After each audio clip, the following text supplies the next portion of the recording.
Drawing.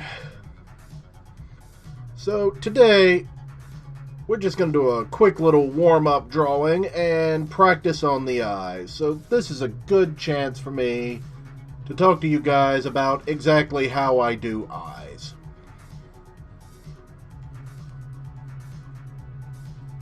Starters.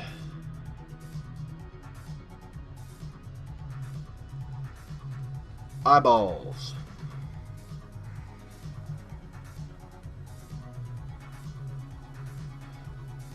Every cartoonist has their own distinct way of doing eyes. This is my personal method. And for starters, I'm going to talk about how I do the eyes for the rabbits in AntiBunny. Now, your basic circle describes the eyeball. And it helps to think of the eye as a three-dimensional object. It's round, not just circular.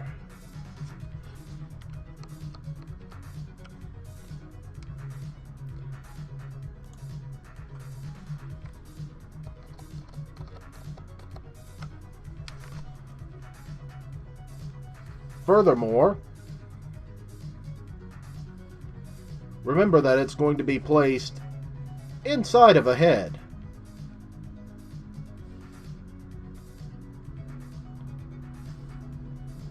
So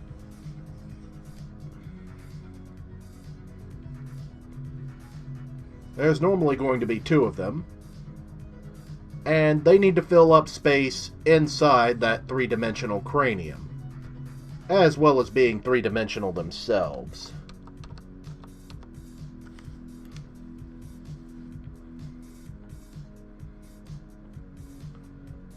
But today we're talking about just the eye.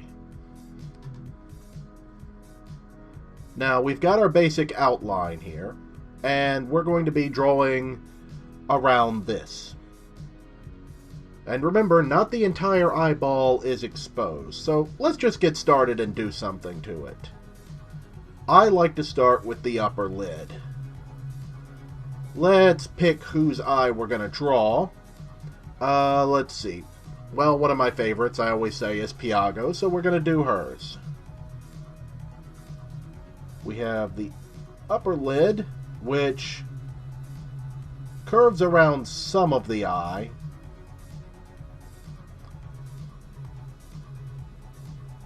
And of course, hers have that distinct rooftop on top of them. Most don't have that look. And it's going to curve around to the inside and frame the outside of the eye. We're going to say this is the right eye compared to the rest of the face.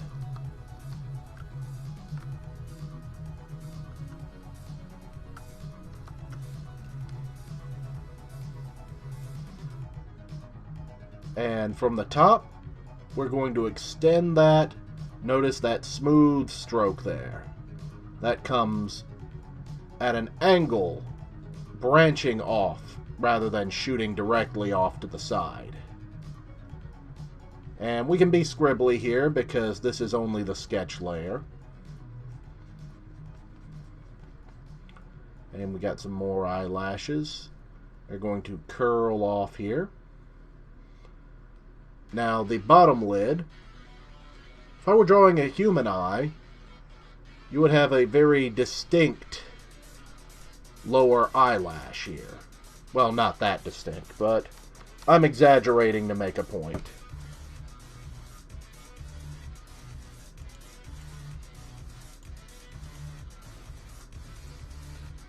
But since this is one of the rabbits, I tend to de-emphasize the lower eyelid and instead have the bottom of the eye defined by fuzzy cheeks from the top of the muzzle. And this over here will actually be left open, just defined by the edge of the eyeball itself. And since blank eyes look kind of freaky, we're going to go ahead and define where the iris is. It's just going to be a circle in a circle. And with the rabbit characters, fun fact, I actually make this a distinct part of their biology. Their irises take up much more of the eyeball than would on a human. You can see proportionally here, it's quite a lot, actually. If they were a human, I would draw them much smaller, about, say, that big. Some even have even tinier ones. I wasn't always drawing like that. That was more something that developed as time went on, and I tried to make them more distinct from human eyes. I guess this also just happens to make them look a little bit anime. Anyway, let's go ahead and put a pupil in there.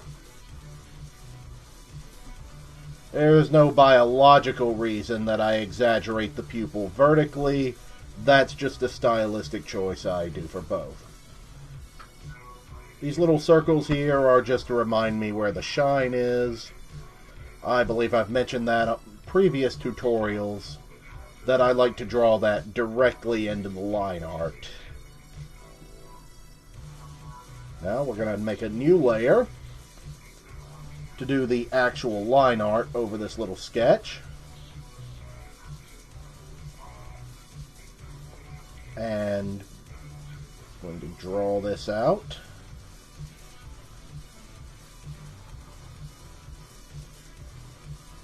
Make sure these lines connect here.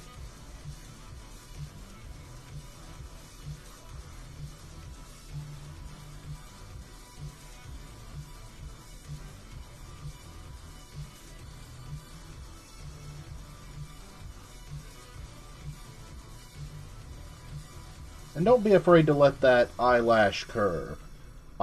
Real eyelids do curve a bit.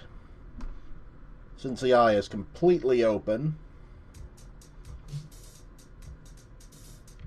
it doesn't sit down all that far. But if I were doing a partially closed eye, I might even draw it down here a bit and really exaggerate that curve.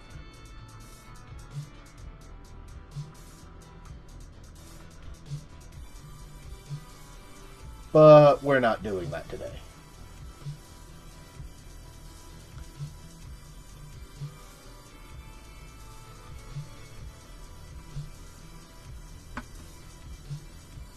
So now, just going to define the lower lid here with that previously mentioned fuzzy cheek.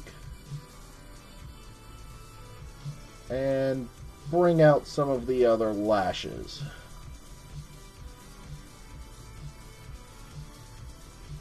You notice they're very subtly getting thinner and tapering off as they move outward. And we can just do a quick flood fill on these to fill them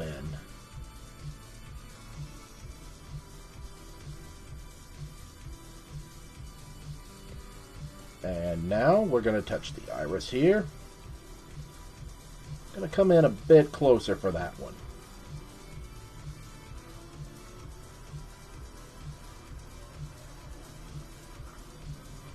I try to get those in one smooth stroke. Just shade in this little gap here.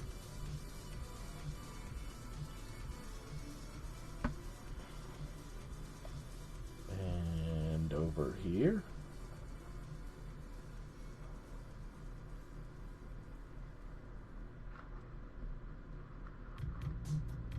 And now for the pupil.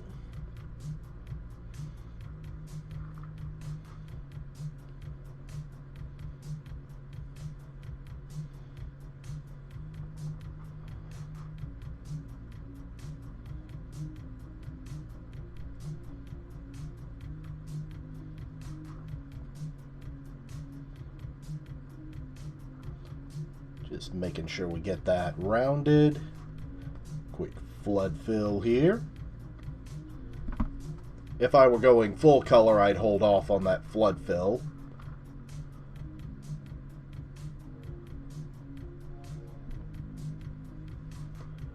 And we're going to remove that sketch layer.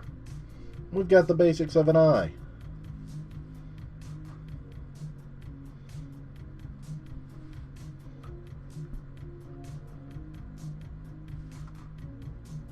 And now we're just going to define this edge just a little bit here.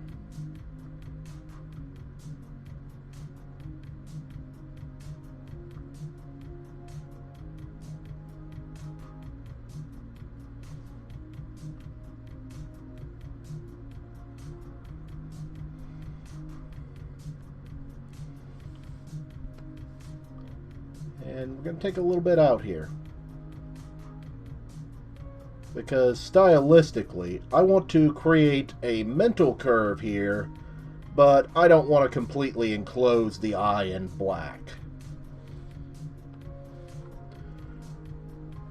Rather, we're going to, if this were a color picture, we'd have white just smoothly meet the outside color.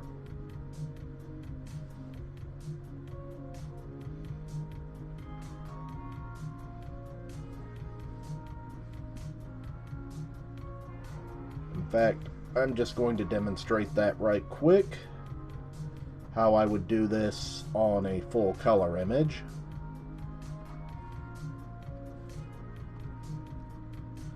Let's just say this bit of gray here represents the fur color.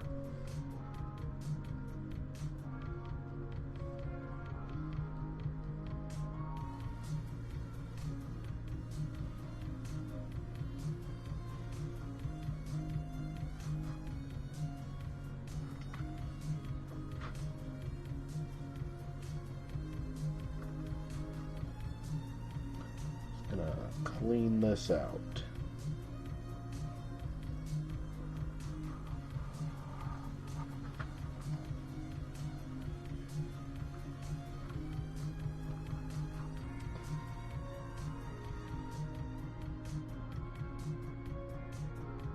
And really, there are a bunch of ways you could do that.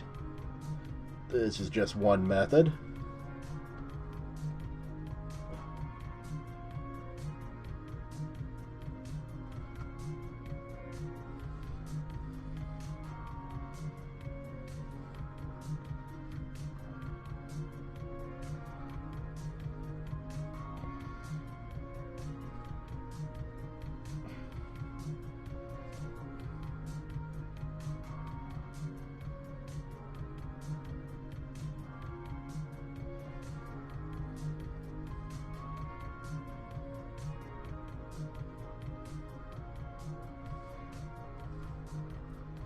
And now we just have clean edge right here, where the edge of the eyeball would meet another color. I'm going to zoom out a bit on that. And there we have an eye.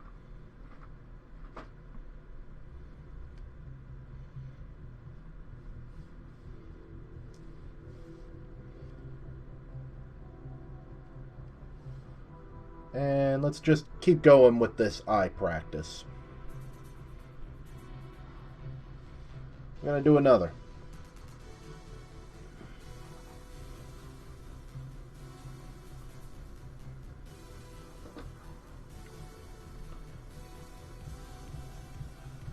Now this would be one of her eyes seen head on or perhaps at 3/4.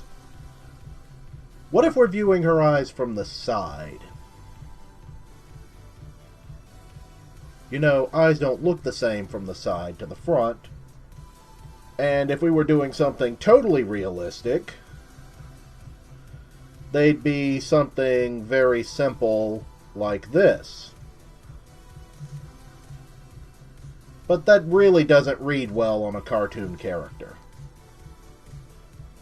So, you have to come up with a compromise.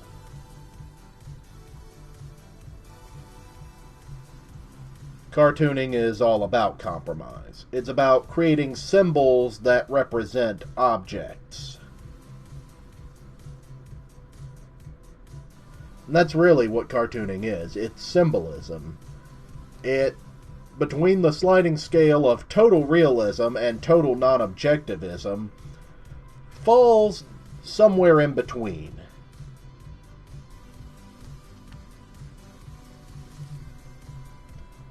While it represents an actual object, it represents it with symbols that stand in for things.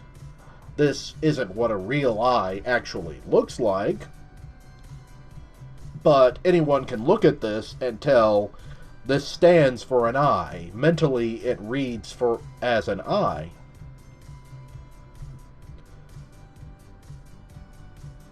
So, maybe the temptation would be there to just use this as the side view, but still, something in your head would say, no, that looks weird.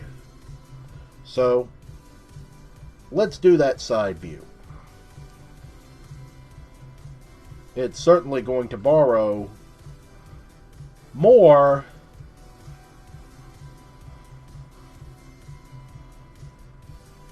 from the idea of the front view than it would from a realistic side view. It's still a round object. A sphere is a sphere from any angle. But let's consider where it's going to be placed. There's going to be the bridge of the nose up here, a forehead and a brow line up here, and it's going to fall in there somewhere.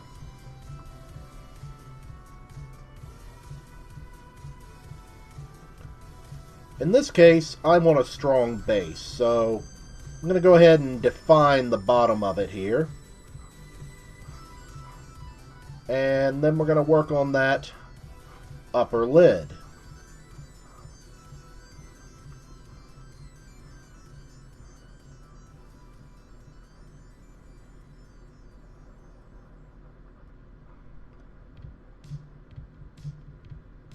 And you can probably see where the shape borrows from the realistic side view, but isn't really totally realistic. And we're still going to have that curve right here.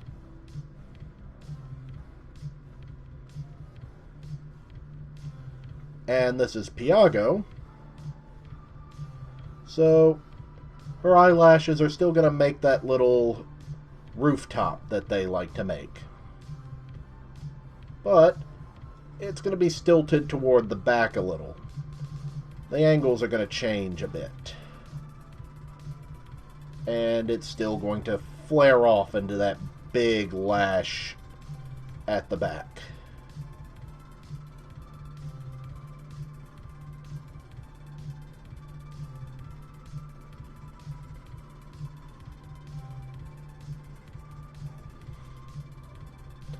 And let's say she's going to be looking forward this time.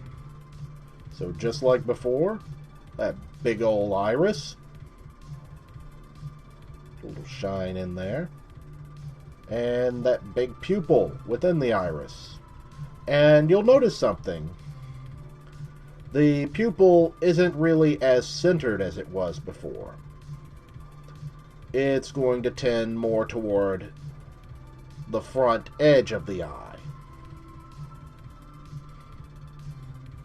You can sort of think of the iris and pupil assembly here as a sort of curved disc sitting on top of the sphere that is the eyeball. And if you tilt a disc, you're also seeing that on the edge. But again, this is cartooning, so we're not seeing a perfectly realistic edge like we would say here, where we barely see anything.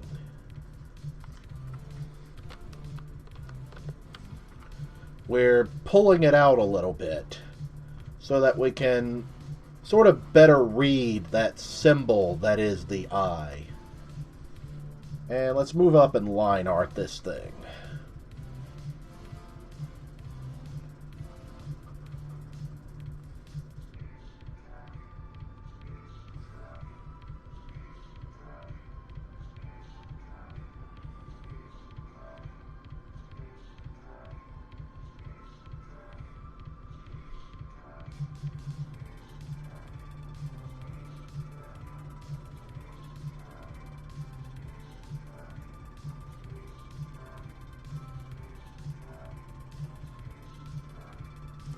I don't quite like how that rooftop came out. Let's get it a little pointier.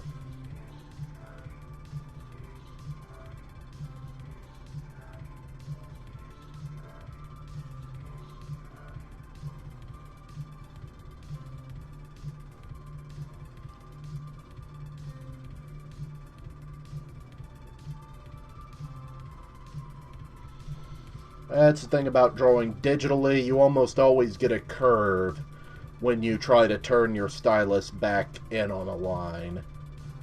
Even though you could get to a point using a traditional pen that way. So sometimes to get a sharp point, you have to sort of pull two separate lines into each other. Now in this case, we are going to define the edge of the eye a little bit more here. And that's because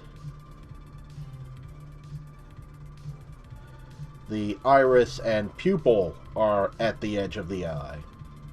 Now just the same, if this eye had been looking this way, yes, the line that forms the edge of the iris would have formed another line over here.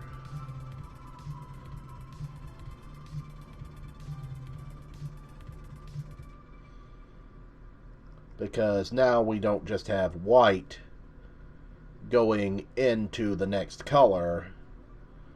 We've got, I guess you could call it an actual construct within the eye over there that gets its own lines.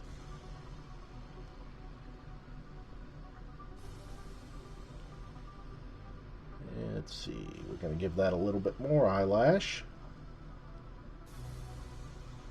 Oh yeah, and a little thing about eyes, when you get up this close, you will want to trace out the top of the eyeball with a very thin or even broken line to give it the top of the eyelid, such as over here. And that adds a little bit more roundness. And of course, just above that would be where the eyebrows are.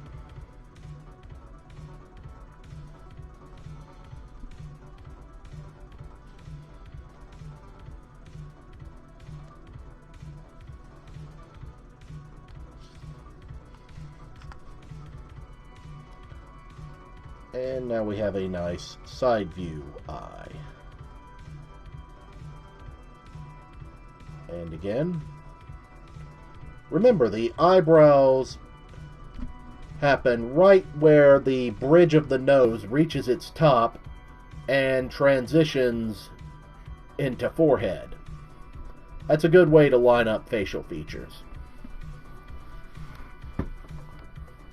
And of course, being a bunny, she has more of a snout than a human-like nose, so it's coming down here and extending out where it would meet her little sniffy bunny nose.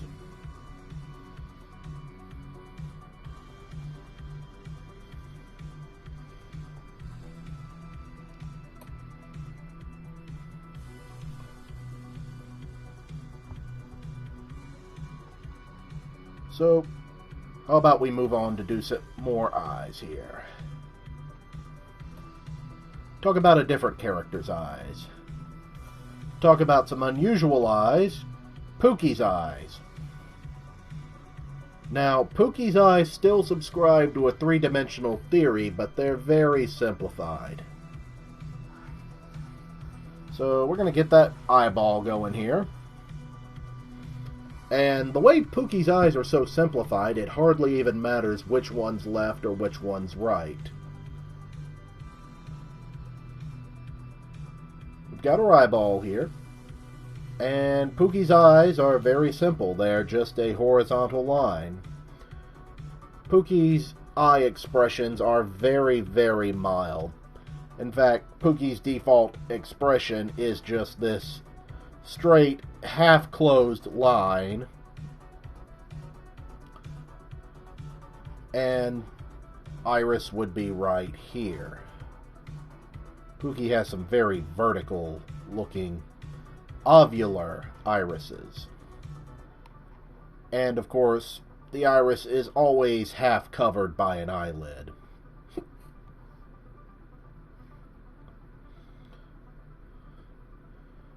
And we've got a fuzzy cheek defining the bottom. Fun thing about this design, since Pookie is solid white, there's really no clear line between where fur ends and where eyeball begins.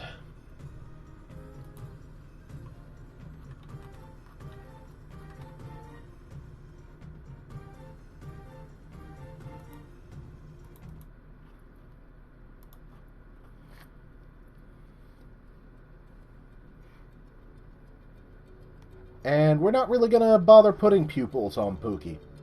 Pookie's irises are always glassed over. In fact, sometimes I even put little lines on it to emphasize that. Sometimes if I do need to emphasize pupil, I won't create a clearly defined pupil, but sort of just a little bit of shade in the middle where it would be.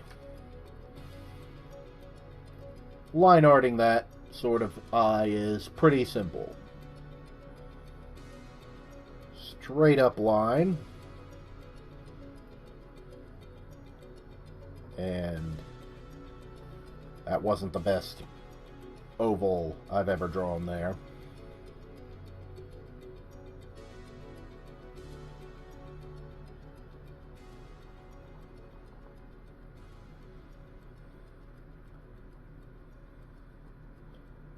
And I usually like to thicken one side of the iris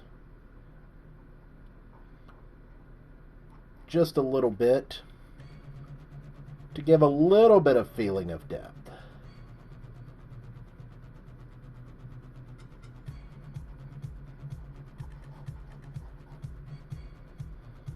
And just some little lines there to give it that glassed over look. Pookie's cheeks. Little definition of where the upper part of the eyeball would be. Maybe an eyebrow. Pookie has very thin eyebrows.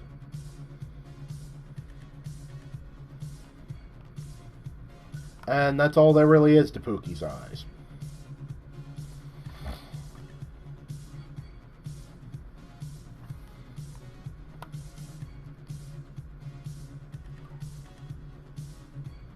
Pookie's expressions are very mild, so you will at most see the eyelid lower a little more in disdain, or curve just slightly upward if Pookie were surprised.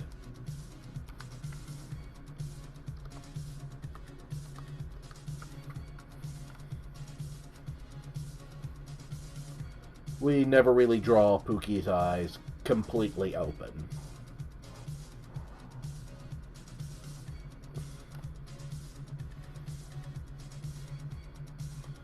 Got room for a little more. Let's talk about one really big expressive pair of eyes, and that would be Penny's. Or Penelope subscribed to a similar design, only not quite as out there. But to start for Penny, we're going to need a big ol' eyeball.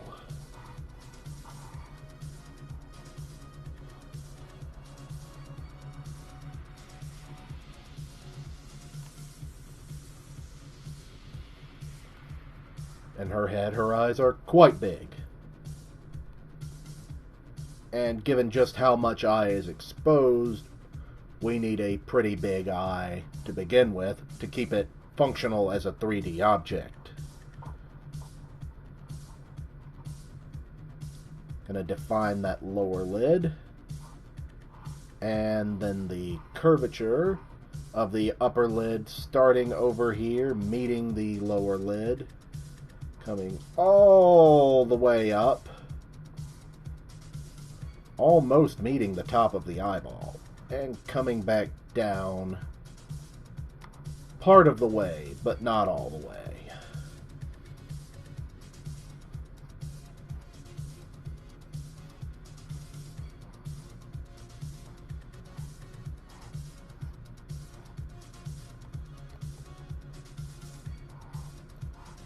Going to thicken that upper lash.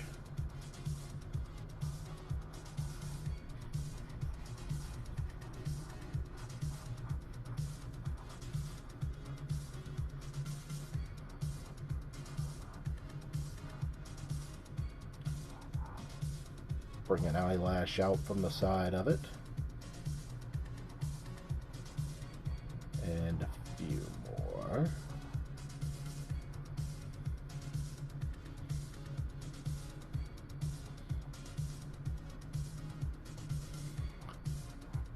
And of course, an equally big iris.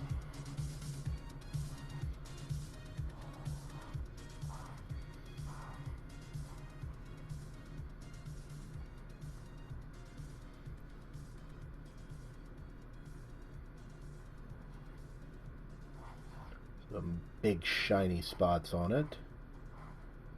And a pupil that takes up a lot of space within that iris, giving her that big, wide, doe-eyed look.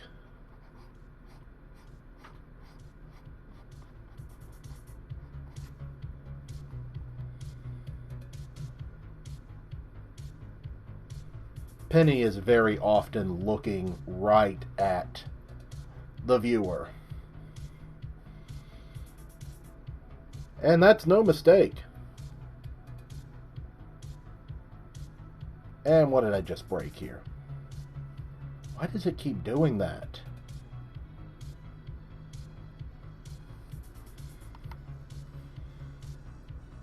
Stupid Gimp. Anyway. Still, same basic formula. Gonna define that lower lid.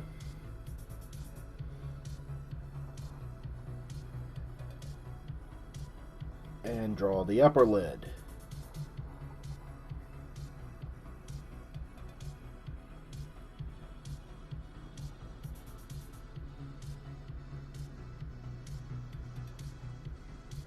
Bring out the eyelashes.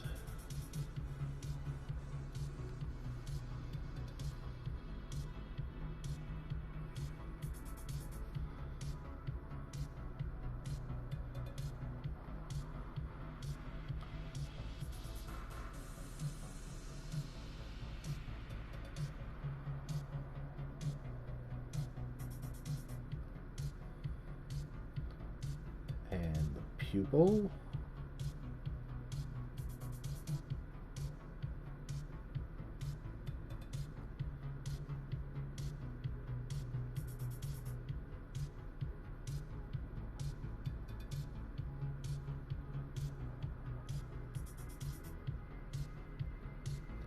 Make sure we close that up.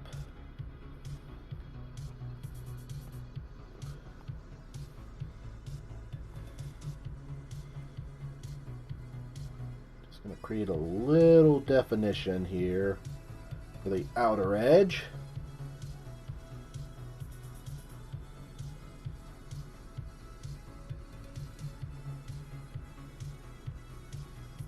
And define the top of the eyelid.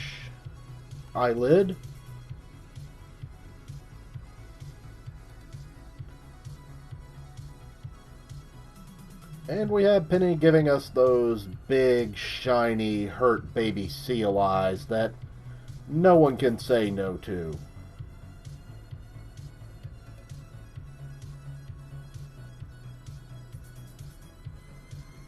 If Penny wants to bring the killer robot home, and she gives you those eyes, she's bringing the killer robot home.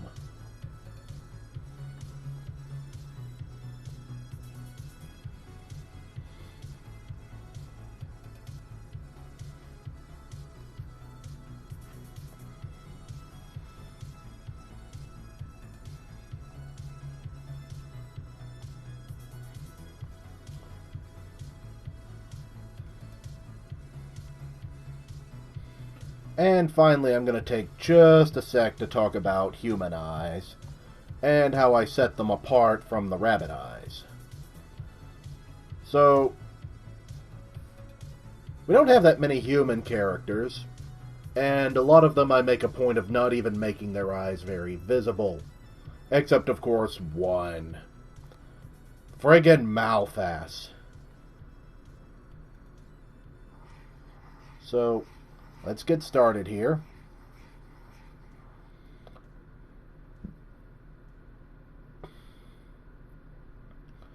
We've got our basic eyeball here, round object. And what really sets those apart is how much less of the eyeball is exposed. Here's our upper eyelid.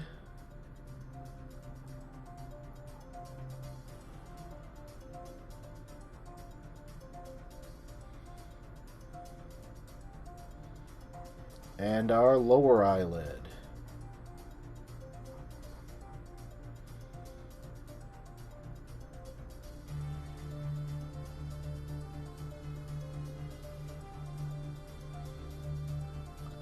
And finally, irises within.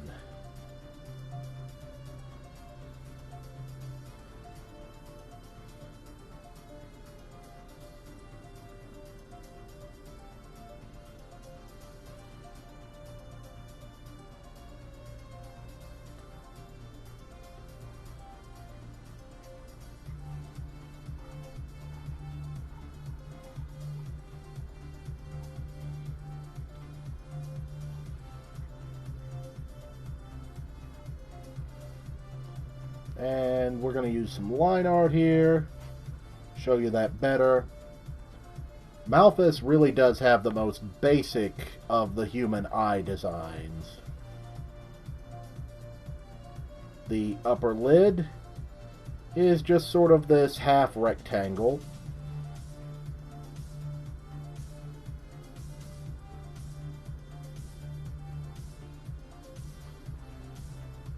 And then I just kind of embellish on it a bit.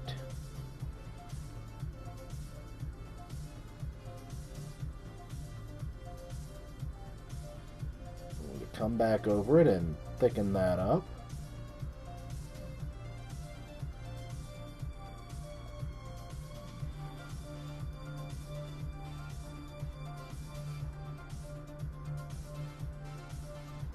And the lower eyelid.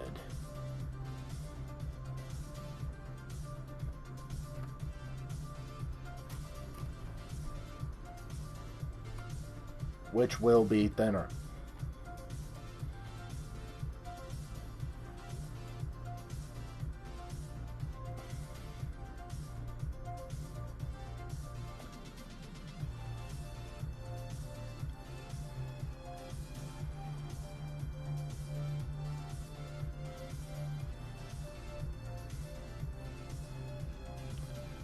And of course, human eyes have smaller irises and smaller pupils inside of those irises, leaning much more toward realism.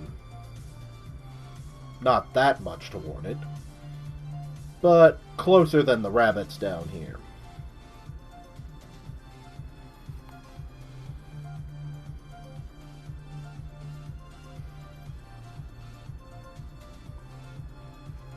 That's getting annoying. I'm not sure what Kemp's problem is tonight. And we'll have his big bushy eyebrows over here.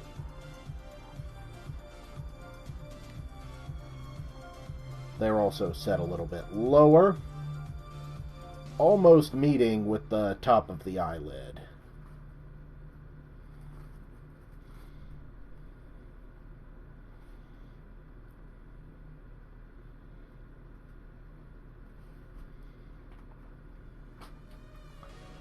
And that'll about do it for eye practice tonight.